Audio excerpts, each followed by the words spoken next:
বেশ কিছুদিন ধরে আমি নোটিস করতেছিলাম অনেকেই মনে করেন কম দামে পিসি বিল্ড মানেই ওইটা হচ্ছে ফালতু বিল্ড। যেমন আমরা যদি 10 থেকে 15,000 টাকায় বিল্ড করি সেটা আমরা নিশ্চিন্তে ভেবে নেই যে ওই পিসি দিয়ে কোনো কাজ করা সম্ভব না।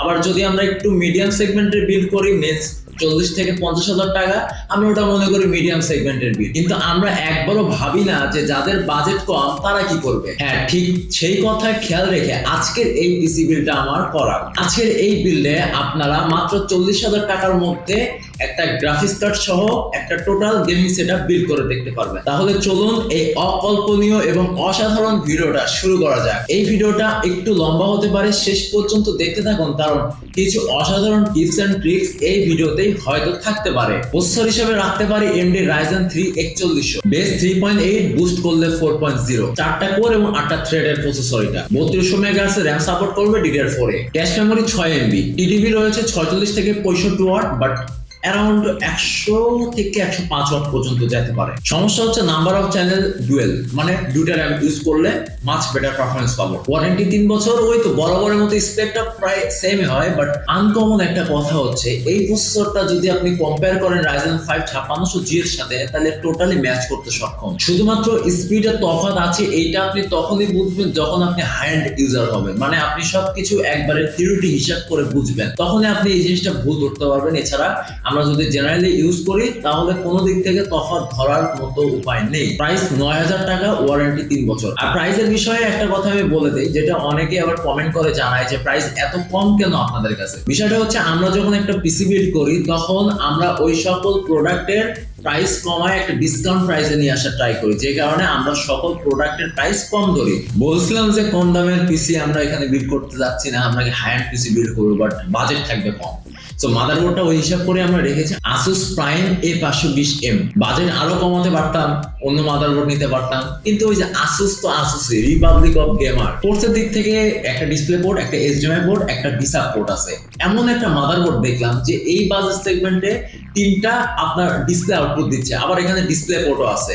এইরকম বাজেট সেগমেন্টের বেশিরভাগ মাদারবোর্ডের ডিসপ্লে পোর্ট থাকে না, ডিসাপ এবং HDMI থাকে, বা কিছু ক্ষেত্রে আমরা দেখি যে HDMI থাকে, VGA থাকে, বাট এই মাদারবোর্ডে ডিসপ্লে, ডিসাপ, HDMI 3টা আউটপুটই আপনারা পাবেন। যেহেতু প্রসেসরটা ডুয়েল চ্যানেলের, মাদারবোর্ডটা ডুয়েল চ্যানেল আর্কিটেকচার দিয়ে বানানো হয়েছে, যার কারণে আপনারা যদি একটা রেজাল্ট নেন, আপনি একটা বুস্ট রেজাল্ট ধরেন, তাহলে মাদারবোর্ডটাও একটা গুরুত্বপূর্ণ ভূমিকা কিন্তু রাখে। এছাড়া রয়েছে ইম্পর্টেন্সে 5x প্রোটেকশন। 5x প্রোটেকশনের মানে হচ্ছে আমরা যখন ড্রাইভার আপডেট করব, মাদারবোর্ড থেকে আমাদের এক্সট্রা একটা সুবিধা দিবে সিকিউরিটির দিক থেকে। এছাড়া চিপসেট হচ্ছে A520, সর্বোচ্চ 2টা RAM সাপোর্ট করবে, 128GB ম্যাক্স RAM সাপোর্ট করে। এছাড়া অডিও টেকনোলজি, অডিও ইন্টারফেস, দেন ডিসপ্লে ইন্টারফেস, আপনারা যদি PCI ইন্টারফেস নিয়ে বলেন, M.2 স্লট নিয়ে বলেন, এছাড়া যত PCI নামক যত কিছু আছে সবকিছু আমি বলবো বাজেটের দিক থেকে সত্যি ধামাকাদার জিনিস দিচ্ছে। দাম 11,000 টাকা, ওয়ারেন্টি 3 বছর। বিল্ডের RAM হিসেবে রয়েছে PNY XLR8, 8GB করে 2 জয়স্টিক, 16GB,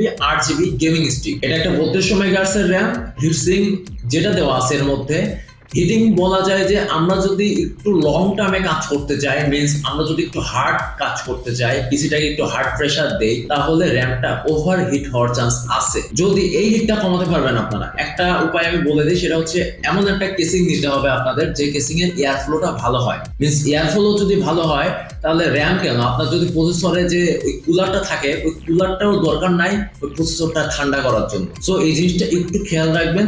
আর যেহেতু শীত আসতেছে, এই জিনিসটা এখন দরকার না পড়লে গরমের টাইমে অবশ্যই পড়বে। যাই হোক, 2টা RAM মিলে 6,000 টাকা প্রাইস। SSD হিসেবে আমরা ইউজ করব M.2, সেটা হচ্ছে জাডাকের TWSG3। এটা একটা Zen 3 SSD, read speed 19 MB per second, right speed 600 MB per second, এবং এখানে ইউজ করা হয়েছে 3D NAND টেকনোলজি। আসলে আমার একটা জিনিস বলতেই হচ্ছে, সেটা হচ্ছে SSD যে ইন্টারফেস আছে, এটা আমার দেখে মনে হচ্ছে কোরশিয়ারের কয়েকটা SSD আছে বা M.2 আছে, তাদের মতো ডিজাইন করার ট্রাই করছে। জানি না যে আসলে তাদের মতো করতে পারবে নাকি পারফরমেন্সের দিকে, তবে বলা যায় যে ওই ইন্টারফেসের দিক থেকে এক আছে। যাই হোক, প্রাইস আছে 1500 টাকা, warranty 5 years. Power supply select করতে পারি ভ্যালুটপের T200B রিয়েল।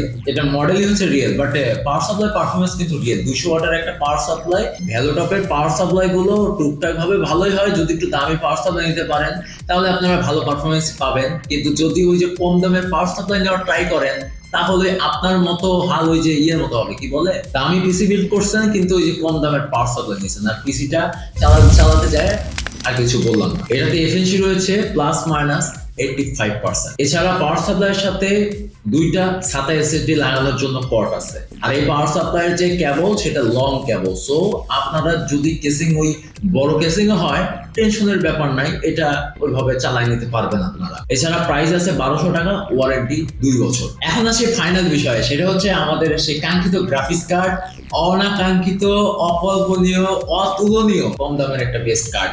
এটা হচ্ছে OCPC RX550 4GB XC এডিশনের একটা সিঙ্গেল ফ্যানের জিপিইউ। এই কার্ডটা যদি আমরা কম্পেয়ার করি তাহলে 1050 Ti এর সাথে টোটালি কম্পেয়ার হবে, বাট এটা হচ্ছে গেমিং কার্ড, সো আমরা গেমিং এর দিক থেকে একটা বেটার রেজাল্ট পাবো। পোর্ট সেকশনে ওই মাদারবোর্ডে যেগুলো আছে ডিসপ্লে, HDMI, ডিসা, এখানেও সেম। এইটার 8 পিনের একটা কানেক্টর আর পাওয়ার সাপ্লাই 8 পিনের কানেক্টর রয়েছে, সো আমাদের গ্রাফিক্স কার্ড সংযোগ দিতেও টেনশন নাই। আর GDDR5 এর এই কার্ডটা, এবং সবথেকে মজার বিষয় কি জানেন, DirectX 12 পর্যন্ত এখানে সাপোর্ট করে, সো আমাদের আপডেট যেসব গেমস রয়েছে সেগুলো খেলতেও কোনো সমস্যা হবে না। ওয়ারেন্টি 2 বছরের, প্রাইস 8500 টাকা। লাস্ট আইটেম হচ্ছে কেসিং, ওভো E335D। ডি এবং DW দুইটা সিমিলার মডেল, বাট ডিতে হচ্ছে শুধুমাত্র ব্ল্যাক আর ডাব্লুতে হচ্ছে হোয়াইট। তো ব্ল্যাক এবং হোয়াইটের মধ্যে তেমন কোনো পার্থক্য নাই, তবে এই কেসিং এর সাথে আমি সাজেস্ট করব ব্ল্যাকটা নেওয়ার, কারণ ব্ল্যাকটা এক্সপেন্সিভ লাগে। থিওরিটি হিসাব করলে হোয়াইটটা বেটার লাগে, কিন্তু এই কেসিং এর সাথে ব্ল্যাক ভেরিয়েন্টটা বেটার। বাদ বাকিটা আপনাদের চুজ, আপনি কোনটা নেবেন। তাছাড়া এখানে 4টা ফ্যান ফ্রি ইনস্টল থাকে, পাশাপাশি 6টা ফ্যানের জায়গা থাকে। আপনারা চাইলে এখানে লিকুইড কুলারও লাগাতে পারেন। অডিও ইনপুট আউটপুট দুইটা পোর্ট আছে, একটা USB 3.1 এবং আরেকটা USB 2.0। এক্সটেনশন স্লট আছে 7টা, মানে আপনার হার্ড ডিস্ক এসএসডি যতই ইউজ করুন 7টা ইউজ করার লিমিট আছে। আর আরেকটা কথা, এই কেসিং এর মধ্যে যেসব ফ্যান ইউজ করা হয়েছে সেগুলো শুধুমাত্র LED। মিড টাওয়ার গেমিং এই কেসটার প্রাইস রয়েছে 2850 টাকা। এই তো বিলটা তো আমরা করে দিলাম, মাত্র 40,000 টাকার মধ্যে একটা গ্রাফিক্স কার্ড সহ একটা টোটাল বিল। আর এই বিলটা মূলত একটা জেনারেল পাবলিকের জন্য বেস্ট। জেনারেল পাবলিকরা যা যা করে এই পিসিটা দিয়ে তারা যে কাজ করুক সেই কাজটা করা সম্ভব। দেখা হচ্ছে নেক্সট ভিডিওতে, ততক্ষণ take care and good by.